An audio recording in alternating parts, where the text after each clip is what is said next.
Ang itsura sa cane or canis or can depende sa lugar kung saan ninyo pag-pronounce.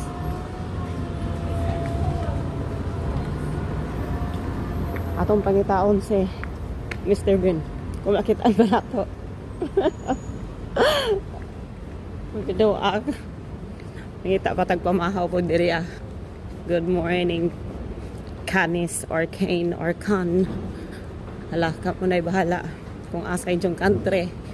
Nga naon pag-pronounce. Daghan rabang manamay mga og mo pronounce. Wa sila kahibaw nga angkat. Ang bitawang uban pronunciation is depende kung unsay language. Pareha atong kuan o katubitaw. Diha ko'y nakitaan nga vlog nga kinahanglan ko no i-silent L ang salmon kay salmon ra ko no. Tinistit. Wa sila kahibaw nga. Depende na sa lugar or country or sa language nga inyong pag-pronounce no. Mga tao din sa Pilipinas ipang daon para ba dyan nila tao na ang mga looy ka dyan mag-pronounce ko no. Wala lang kahibaw kaya usara tingali kabuk language na hibawan. Ay ginoo ko.